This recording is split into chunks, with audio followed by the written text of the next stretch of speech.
હરિઓમ. આજે આપણે standard 7 English 2 GR unit 5 the prepositions વિશેનો અભ્યાસ કરીશું. પ્રેપોઝિશન્સ એટલે શું થાય તો કે નામયોગી અવયવ, જે આપણે અગાઉ શીખી ગયા છે. બરાબર. અહીંયા છે પ્રેપોઝિશન્સ કયા કયા આપ્યા છે. In, on. ઇન એટલે કે માં અથવા તો અંદર, ઓન એટલે ઉપર, અંડર એટલે નીચે, નિયર એટલે પાસે અથવા નજીક, બિટવીન એટલે વચ્ચે, ઇન ફ્રન્ટ ઓફ એટલે કે ની આગળ, બિહાઇન્ડ એટલે પાછળ, નેક્સ્ટ ટુ એટલે ની પડખે અથવા તો બાજુમાં, ઓપોઝિટ એટલે સામે. આ બધા જ પ્રેપોઝિશન્સ છે જે અમુક વ્યક્તિ, વસ્તુ કે પ્રાણી જ્યાં છે તે સ્થળનો નિર્દેશ કરે છે. જે ઉપર વ્યાખ્યા આપેલી છે એ તમારે અંડરલાઇન કરવાની છે કે અમુક વ્યક્તિ, વસ્તુ જ્યાં છે ત્યાંનો નિર્દેશ કરે છે તે પ્રેપોઝિશન છે. ઇન છે, ઇન એટલે કે માં, ઓન એટલે ઉપર. બરાબર છે. તો અહીંયા એક્ઝામ્પલ આપેલા છે. ધ ફ્લાવર્સ, ફ્લાવર્સ છે તે શેમાં છે તો કે પોટમાં છે, તો ઇન અંદર છે. બરાબર છે. The flowers are in the was. The bag is on the table, table છે તે બેગ છે તે ટેબલની ઉપર છે એટલે ઓન ધ ટેબલ. બોલ્સ છે તે ક્યાં છે તો કે બેડ છે તેની નીચે છે એટલે the balls is under the bed. એ પછી છે મેન છે તે ક્યાં છે તો કે કારની નજીક છે એટલે the main is near the car. પછી જોઈએ the bus is between the cars, બંને કારની વચ્ચે બસ છે. The chair is behind the table. બરાબર કે ચેર છે તે નજીક પાછળ છે, ટેબલની પાછળ શું છે ચેર છે એટલે બિહાઇન્ડ લાગ્યું. ટીચર છે તે ટેબલની આગળ છે એટલે ઇન ફ્રન્ટ ઓફ આપ્યું છે. The teacher is in front of the table. પછી છે ગર્લ્સ છે તે નજીક ઊભી છે, બાજુમાં છે, તો the girls is next to her mother. પછી છે the garden is opposite the school, opposite સાઈડમાં ગાર્ડન છે સ્કૂલની, તો શું લાગ્યું છે વિરુદ્ધ દિશામાં, ઓપોઝિટ. પ્રેપોઝિશન્સ લાગ્યું છે. સાવ ઇઝી છે. ચિત્રમાંથી જોઈ અને બ્રેકેટ્સમાં જે પ્રેપોઝિશન્સ આપ્યા છે એ આપણે લખવાના છે. અહીંયા છે exercise 1, fill in the blanks using the word from the brackets. બ્રેકેટ્સમાં કયા પ્રેપોઝિશન્સ છે તો કે in, on, under, near, between, next to, in front of, behind અને ઓપોઝિટ. ધ વેલ ઇઝ ખાલી જગ્યા ધ ટ્રી, તો ક્યાં છે ટ્રીની નીચે, તો અહીંયા શું આવશે ધ વેલ ઇઝ ક્યાં છે તો કે અંડર ધ ટ્રી, મતલબ કે ટ્રીની નીચે કૂવો છે, ઝાડની નીચે કૂવો છે. ધ બસ ઇઝ અહીંયા શું આવશે બિહાઇન્ડ, બસ ઇઝ ખાલી જગ્યા ધ કાર. બસ ક્યાં છે તો કે આગળ આપી છે એટલે અહીંયા આવશે in front of. The bus is in front of the car. Sanjana is standing ક્યાં ઊભી છે તો કે નજીક ઊભી છે, તો અહીંયા આવશે નેક્સ્ટ ટુ, નજીક છે. જુઓ, સંજના છે તેની માતાની નજીક ઊભી છે, તો અહીંયા આવશે okay. The Sanjana is standing next to her mother. બરોબર. પછી જોઈએ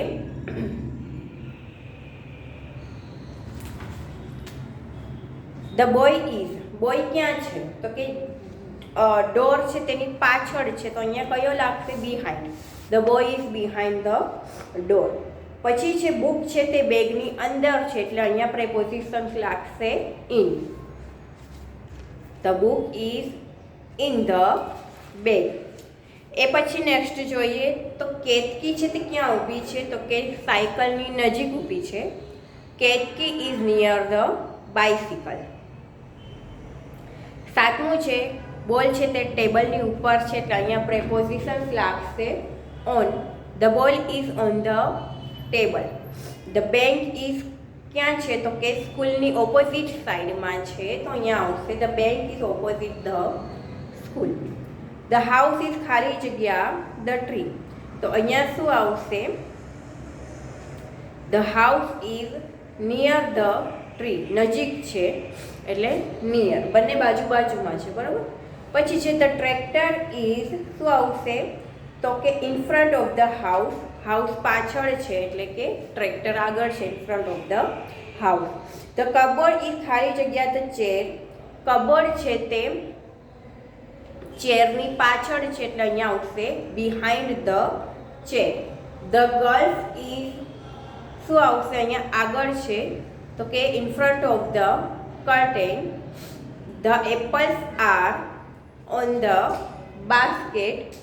અને છે છોકરી છત્રીની અંદર છે. The girls is in the umbrella. હવે છે exercise 2, study the map and fill in the blanks. નકશાનો અભ્યાસ કરીને ખાલી જગ્યા પૂરો. અહીંયા railway station, post office, police station, airport, પછી રોડ આવે છે એરપોર્ટ રોડ, પછી સ્ટેશન રોડ છે અને બીજો છે એમજી રોડ. હવે ત્યાં શું છે તો કે બસ સ્ટોપ અને હોટેલ છે, town hall, cinema, bank, library, school, hospital અને પાર્ક. એમજી રોડ ક્રોસ કરીને જાઓ એટલે હોસ્પિટલ અને પાર્ક આવે છે. અહીંયા છે between, next to, near, at the, corner of, in front of, behind અને ઓપોઝિટ. તો અહીંયા આપણે આ જે ચિત્ર છે એમાંથી જોઈને લખવાના છે. પહેલું વાક્ય છે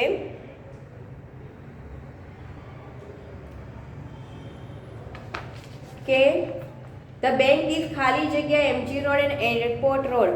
તો બેંક છે તે અહીંયા આપેલી છે કોર્નર આગળ, એરપોર્ટ રોડ અને એમજી રોડના કોર્નર આગળ શું આપેલી છે?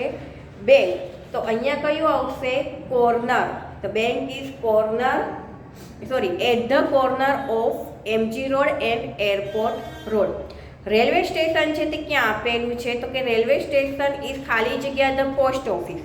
તો રેલવે સ્ટેશન છે તે પોસ્ટ ઓફિસની આગળ છે, બરોબર છે. તો અહીંયા શું આવશે? In front of. તો આ જે છે એ તમારે જોઈને લખવાના રહેશે, બરોબર છે. પ્રેપોઝિશન સાવ ઇઝી છે. જે મેપ આપેલું છે તેમાંથી તમારે એક્સરસાઇઝ લખવાની રહેશે. એટલે અહીંયા આપણે ચેપ્ટર 5 છે તે કમ્પ્લીટ થઈ જશે. હવે આપણે જોઈએ જનરલમાં થોડું જોઈ લઈએ. ડાયલોગ રાઇટિંગ પછી રહેશે, પછી જોઈશું ગ્રામરમાં, બરોબર. હવે છે general.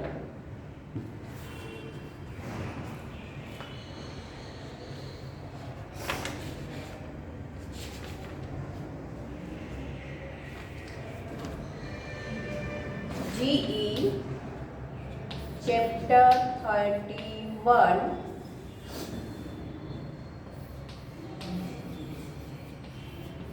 correct answer. Correct answer એટલે કે સાચા આન્સર આપણે લખવાના છે. સાવ ઇઝી છે. Answer the question given below, choose your answer from the list given in the box. અહીંયા આપ્યા છે yes they are, he is a doctor, she goes to school by bus, yes he is, no he doesn't, yes she does, no I can't. What is Nandu's father? એટલે શું થાય કે નંદુના પિતા છે તે કોણ છે? તો કે he is a doctor. પહેલાનો આન્સર આવશે he is a doctor. બીજું છે how does Mamata go to school? તો અહીંયા આપ્યું છે she goes to school by bus. ત્રીજું છે does your mother know English? તો અહીંયા આવશે લખ્યું છે યશ she does. શું આવશે? યશ she does. પછી છે does Swati's father work in a bank? તો અહીંયા no he doesn't. શું આવશે? no he doesn't. પછી છે are your neighbors good people? yes they are. આગળ આપ્યું છે એ પ્રમાણે yes they are. પહેલું જ વાક્ય છે, બરાબર. પછી છે can you solve this sum? તો અહીંયા છે no I can't. કેમ કે કેન વાળું છે એટલે આપણે એ જ પ્રમાણે બધા વાક્યો મૂકવાના રહેશે. અને લાસ્ટ છે સાતમું is your father at home now? Yes he is. હવે એક્સરસાઇઝ 2 છે, એમાં તમારે લખવાનું છે now answer the question about your self. એટલે તમે તમારું લખી શકો છો કે વોટ ઇઝ યોર નેમ, પછી છે what is your surname, how old are you. બરાબર છે. For example what is your name, તો તમે લખી શકો કે માય નેમ ઇઝ કોઈ પણ તમારું નામ હોય એ ખુશી. ચલો, વોટ ઇઝ યોર સરનેમ, તમારી સરનેમ હોય તે, કે માય સરનેમ ઇઝ કોઈ પણ હોય, પ્રજાપતિ હોય કે જોશી હોય, ત્રિવેદી હોય, કોઈ પણ હોય. બરાબર. હાઉ ઓલ્ડ આર યુ, તમે કેટલા વર્ષના છો, તો શું આવશે? આઈ એમ 12 year old. I am 12 years old. How many members are there in your family? એટલે કે તમારા ઘરમાં કેટલા ફેમિલી છે, તો 4 હોય તો 4.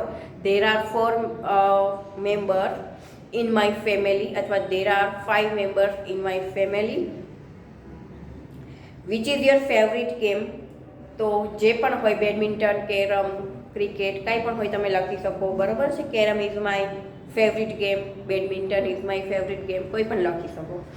How long do you study every day, તમે અભ્યાસ કેટલા કલાક કરો છો, કેટલો સમય કરો છો, તો 2 અવર હોય તો 2, 3 હોય તો 3, 1 હોય તો 1, 5 હોય તો 5. બરાબર.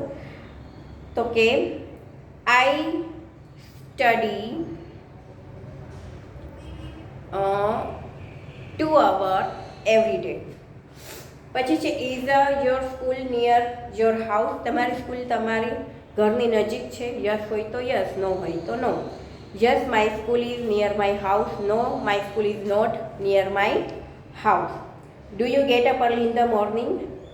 Yes I get up early in the morning, અથવા તો no I don't get up early in the morning. Are you good in studies, તમે અભ્યાસમાં સારા છો, તો કે yes I good in studies. I good in studies. હવે અહીંયા 32 જોઈએ.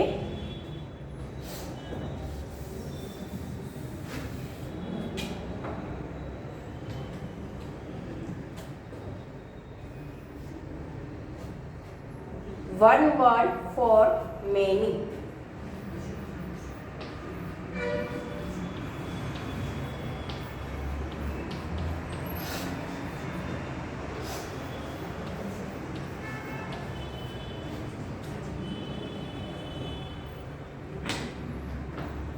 Fill in the blanks in the second sentence in each pair with one word for the group of words in italic. અહીંયા આપ્યું છે example, we do our homework in a careful way. We do our homework carefully, એ જ પ્રમાણે આપણે લખવાનું છે અહીંયા. In Kashmir we see beautiful roses in every place. કાશ્મીરમાં આપણે દરેક જગ્યાએ, એવરી પ્લેસ એટલે શું થાય, દરેક જગ્યાએ આપણે સુંદર સરસ મજાના ગુલાબો જોઈએ છે. In Kashmir we see beautiful rose. Every place છે તો આવી શકે એમાં એક્સરસાઇઝ 1 માં કે એવરી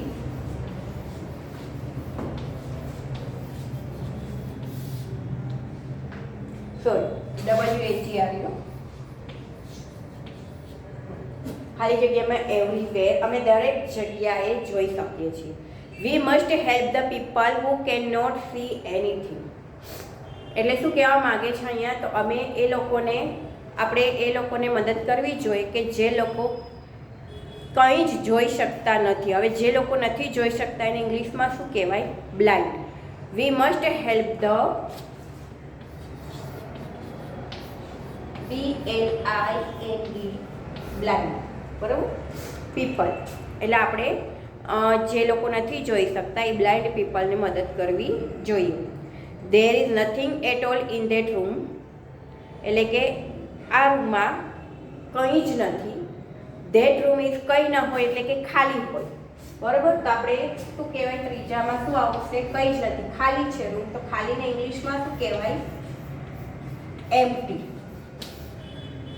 ત્રીજામાં આવશે empty. Ram will come here in a short time. Ram છે તે થોડા જ સમયમાં અહીં આવશે. Ram will come here soon, એટલે કે થોડા સમયમાં. બરાબર, એના જેવા જ આપણે વર્ડ લખવાના છે. Bela pass the examination without any difficulty, એટલે બેલાએ પાસ કરી તેની એક્ઝામ કોઈ પણ અઘરું, તેને કંઈ અઘરું લાગ્યું જ નહીં તો શું કહેવાય? વિધાઉટ ડિફિકલ્ટી, એટલે કે કોઈ ડિફિકલ્ટ વગર તેને પાસ કરી છે તેની exam. Bela pass the examination, પાંચમામાં શું આવશે? Bela pass the examination easily. પછી છે છઠ્ઠું, the pupils are doing their work without any noise. વિદ્યાર્થીઓ છે તેનું કાર્ય કરી રહ્યા છે અવાજ કર્યા વગર. The pupil R doing their work, અવાજ ન કરતા એને શું કહેવાય? અહીંયા તમને ઓલરેડી આપેલા છે, બરાબર છે.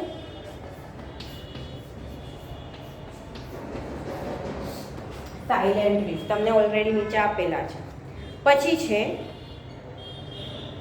there is a long line of people waiting at the bus stop, એટલે કે પીપલની લાંબી લાઈન લાગેલી છે બસ સ્ટોપ ઉપર.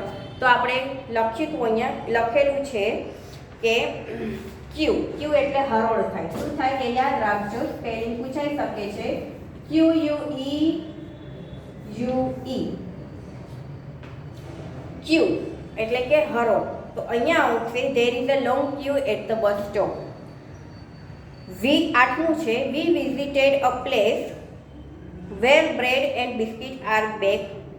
તો એ તો સારી છે કે આપણે એ જગ્યાની મુલાકાત અમે લીધી કે જ્યાં શું બને છે તો કે બિસ્કિટ અને બ્રેડ. તો એ ક્યાં હોય છે? બેકરી. બરાબર છે, અહીંયા નીચે લખેલું છે બેકરી. નવમું છે I can read for 4 hours without stopping in the middle, એટલે કે મેં 4 કલાક વાંચ્યું કંઈ પણ બોલ્યા વગર, કંઈ પણ કાર્ય કર્યા વગર. તો શું આવશે? આઈ કેન રીડ કન્ટિન્યુ. તમારે નીચે લખેલું છે કન્ટિન્યુઅસલી ફોર 4 hours. સમ મેન આર, એટલે કે અહીંયા આઈ કેન રીડ એટલે કે હું વાંચી શકું છું. બરાબર, એમ થાય આઈ કેન રીડ, હું વાંચી શકું છું કે કોઈ પણ સ્ટોપ કર્યા વગર હું વાંચી શકું છું. મતલબ કે કોઈ પણ કાર્ય હું કંઈ ઊભી ન થાઉં, કન્ટિન્યુઅસ વાંચ્યા કરી શકું છું. એટલે અહીંયા આવશે કન્ટિન્યુઅસલી. 10મું છે some men are fond of praising themself. Some men are શું આવશે? અહીંયા લાસ્ટ રહ્યું છે બોસ્ટફુલ. તો અહીંયા આપણે એ જ પ્રમાણે વાક્યો મૂકવાના હતા, તેના જેવા જ શબ્દો હતા. બરાબર. હવે 33મું છે અવર હેલ્પર.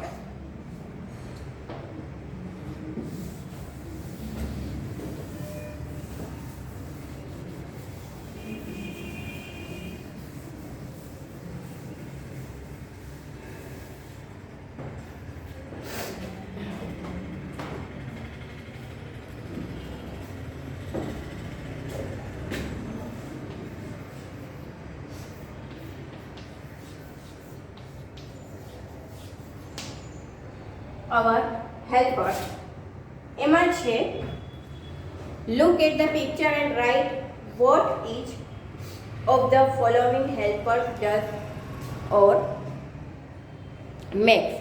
કે અહીંયા આપણે શું જોવાનું છે તો કે પિક્ચર જોઈ અને તે શું કાર્ય કરે છે. નીચે તમને શબ્દો આપેલા જ છે બધાય. એક્ઝામ્પલ છે કાર્પેન્ટર એટલે કે સુથાર, મેક ફર્નિચર, સુથાર છે તે ફર્નિચર બનાવે છે. A dentist take care of people's teeth, જે ડેન્ટિસ્ટ દાંતના ડૉક્ટર હોય તેને ડેન્ટિસ્ટ કહેવાય. તે શું કરે છે? તો અહીંયા નીચે આપેલું છે તમને takes care of people's teeth. પછી છે બીજું અ પ્લમ્બર. શું આવશે અહીંયા? Mends taps and types.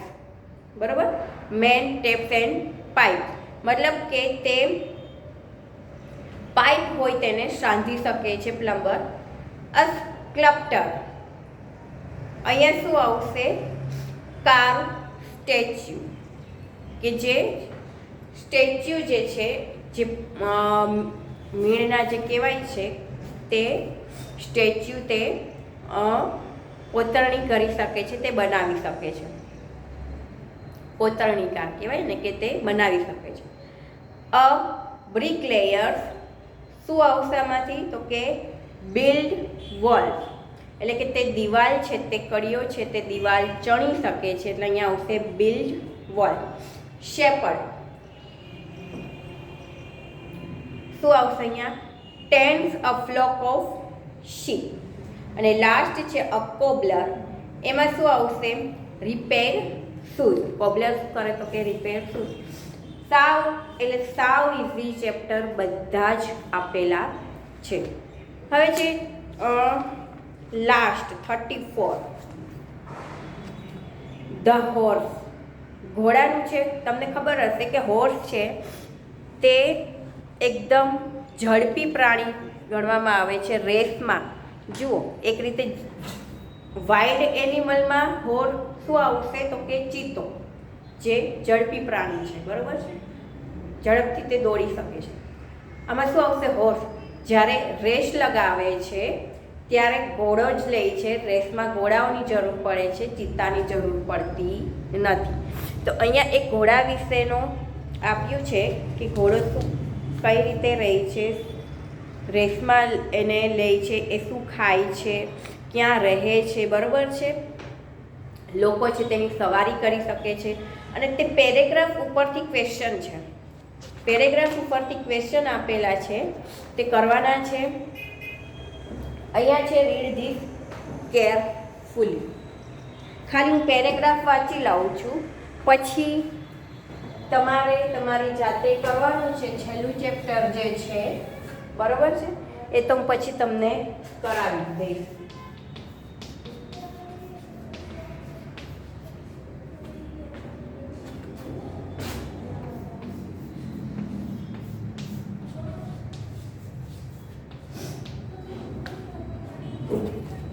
Read the carefully. The horse is a noble animal. It has a strong and graceful body. It has a long tail and beautiful mane. ઘોડો છે તેનું body કેવું હોય છે? તો કે એકદમ મજબૂત હોય છે અને ગ્રેસફુલી તાકાતવાર તેનું બોડી હોય છે. તેને લાંબી પૂંછડી હોય છે અને સુંદર મજાની કેશવાળી હોય છે. Horse eat green grass and hay. They are very fond of gram too. તે શું ખાય છે? તો કે લીલું ઘાસ અને ચણા છે. આપણે કહે ને ચણા ખા, એટલે ઘોડાની જેમ દોડીશ, તો ચણા છે તે પણ ખાય છે. Large horses are called stallions and small horses are called ponies. A pony is a very useful on hill. જે મોટા ઘોડાઓ હોય છે તેને સ્ટેલિયન તરીકે બોલાવવામાં આવે છે અને નાના ઘોડા હોય છે તેને પોનીઝ બોલાવવામાં આવે છે. પોની છે તે એક હિલ ઉપર ચડવા માટે ઘણી યુઝફુલ હોય છે. It can travel fast and can carry people end load with it. તે એકદમ ઝડપથી દોડી શકે છે અને તે લોકોને ઉચકી શકે છે. જેટલું પણ વજન હોય, ગમે તેટલું વજન હોય, તે ઉચકી શકે છે. Before people ride the horse they tame it and train it. જ્યારે લોકો તેની સવારી કરે છે એ પહેલાં તેને ટ્રેનિંગ આપવામાં આવે છે. Iron shoes are nailed to its feet and a saddle with strip is placed on its back. In this age of cars, trains and aeroplanes, a horse still serves men both in work and in sport. Horse riding is an interesting sport. It is also a good form of exercise. The horse is trained for racing. It is also used for pulling carriage. Horse છે તે બધામાં ઉપયોગી છે. Riding માટે તે ગમે તેટલું વજન હોય તે પણ ઉચકી શકે છે. તે હિલ ઉપર ચડી શકે છે ઝડપથી, બરાબર છે. તે ટ્રેન એરોપ્લેન જેટલું ઝડપથી દોડી શકે છે. અને લોકો જ્યારે તેની રાઇડિંગ સવારી કરે છે પહેલાં તેને ટ્રેનિંગ આપવામાં આવે છે. ઘોડો તો એકદમ ઝડપથી દોડતો હોય તો એની ઉપર કઈ રીતે બેસવું, એને કઈ રીતે પકડવું, તેની ટ્રેનિંગ આપવામાં આવે છે. પછી જો ખબર ના હોય ને એમને બેસી ગયા ને ઓલો ઘોડો એકદમ ઝડપથી દોડવા લાગ્યો તો આપણે શું થાય? પડી જવાય. એની ટ્રેનિંગ આપવામાં આવે છે અને લોકો તેની સવારી પણ કરે છે. તો અહીંયા પેરેગ્રાફ જોયો આપણે. તમારે હવે તેના ક્વેશ્ચન આન્સર એમાંથી પેરેગ્રાફમાંથી શોધીને લખવાના છે તેના આન્સર. બાકી પછી જ્યારે નેક્સ્ટ પીરિયડ આવશે ત્યારે તો હું તમને એ કરાવીશ જ. એટલે અહીંયા આપણે જનરલ છે તે કમ્પ્લીટ થઈ ગયું છે, બરાબર છે. ભલે જનરલ કમ્પ્લીટ થઈ ગયું છે એટલે હવે 1 થી 34 પાઠમાંથી ગમે તે પાઠ વર્કશીટમાં પૂછાશે અને સાથે સાથે ગ્રામરમાં પણ આપણે 1 થી 5 પાઠ કમ્પ્લીટ થઈ ગયા છે. તો 1 થી 5 પાઠમાંથી પણ ગમે તે પૂછાઈ શકે છે, જેથી તમારે વર્કશીટ માં બધું જ લખવાનું રહેશે. જેના 10 થી ઓછા માર્ક આવ્યા તેને વર્કશીટ તમારી બુકમાં 2 વાર લખવાની રહેશે. બુક હું ગમે ત્યારે ચેકિંગ માટે મગાવી શકું છું, એટલે એ તો તૈયારી રાખજો જ. જે પણ હોમવર્ક આપું છું એ તમારે કરવાનું રહેશે. હરિઓમ.